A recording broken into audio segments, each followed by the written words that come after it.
Hello everyone. तो finally KBS NBS examination 2026 का जो टीयर 1 का रिजल्ट है वो आउट हो चुका है। आप लोगों ने उम्मीद करता हूँ चेक कर लिया होगा अपना रिजल्ट।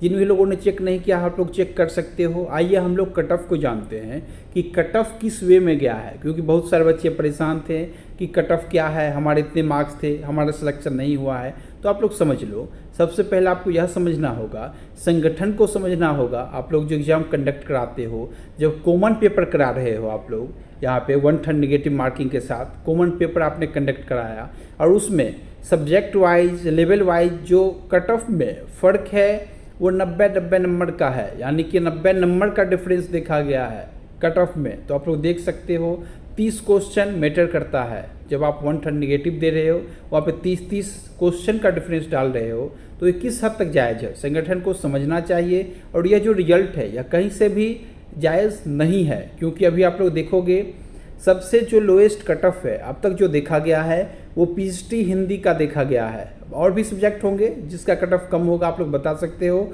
लेकिन पीएचडी हिंदी में अब तक का जो कट ऑफ है लोएस्ट वो 120 नंबर पे बच्चे क्वालिफाई कर जा रहे हैं।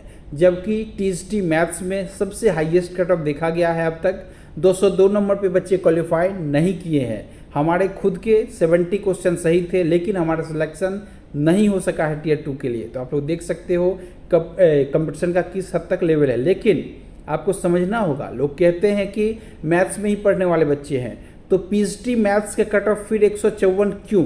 आपको यह भी देखना होगा, पीएचडी मैथ्स में कट ऑफ केवल 154 नंबर पे बच्चे क्वालिफाई हैं, टीएचडी में 202 नंबर पे फेल हो जा रहे हैं। यानी कि यहाँ पे एक सब्जेक्ट में आप लोग 50 नंबर का डिफरेंस करते हो। और यदि पीएचडी हिंदी में 120 पे क्वालिफाई हैं, 202 पे नॉट क्वालिफाई, तो आप लोग फ़र्क देखो 80 90। तो हमारे बीच वैसे कैंडिडेट जो जुड़े हुए थे अब तक केबीएस एग्जामिनेशन 2026 के कट ऑफ को लेकर, जिनसे मैं ऑलरेडी शेयर कर चुका था, जो किसी भी सब्जेक्ट का 180 कट ऑफ क्रॉस नहीं करेगा। लेकिन आपने देखा कट ऑफ जो है वो 200 प्लस भी है। तो उन लोगों से मैं माफ़ी चाहूँगा, क्योंकि संगठन को यह समझना चाहिए उनका जो ये तरीका है रिजल्ट जारी करने का, यह कहीं से भी न्यायसंगत नहीं है। आप लोग कॉमन पेपर कंडक्ट कराते हो और कट ऑफ में 80 90 नंबर का फ़र्क है, तो ये कहाँ से जायज़ है? आप लोगों ने देखा हमारे तो मैथ्स में प्रश्न जो है वो 20 में से आंसर की 19 सही थे, रीजनिंग में 17 सही थे, हिंदी में सारे के सारे सही थे। लेकिन आप लोग किस तरीके से स्टूडेंट को जज करते हो वो आप पे निर्भर करता है। मुझे ये जानना है कि टीएचडी मैथ्स में ही कट ऑफ इतना हाई क्यों है? क्या टीएचडी मैथ्स ही पढ़ने वाले बच्चे रह गए, या फिर पेपर काफ़ी आसान रह गया?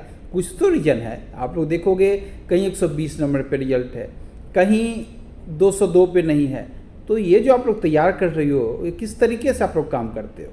कहीं से भी यह जो उनका तरीका है यह जायज़ नहीं है। और वैसे कैंडिडेट जिनका सिलेक्शन नहीं हो सका है, 180 से अधिक है, उनसे मैं माफ़ी चाहूँगा, क्योंकि मैंने आपसे शेयर किया था कि कट ऑफ जो है 180 क्रॉस नहीं करेगा, लेकिन यहाँ पे जो है 180 भी क्रॉस किया है।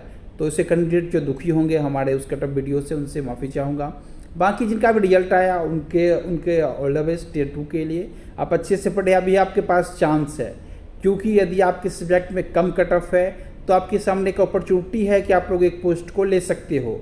आपके सब्जेक्ट में कंपटीशन कम है तो आसानी से मिल सकता है आपको एक पोस्ट। आप गलती भी करोगे फिर भी, लेकिन आप लोग अच्छे से तैयारी करो, आपके पास गोल्डन अपॉर्चुनिटी है। आप सभी कैंडिडेट्स को once again all the best. और जिनका एग्ज़ाम नहीं आ सका, जिनका रिजल्ट नहीं आ सका किसी कारणवश, उनसे माफ़ी चाहूँगा। आप लोग यहाँ पे संगठन के खिलाफ आवाज़ उठाएंगे, लेकिन आप लोग अभी फ़िलहाल जिनका रिजल्ट है टीयर 2 की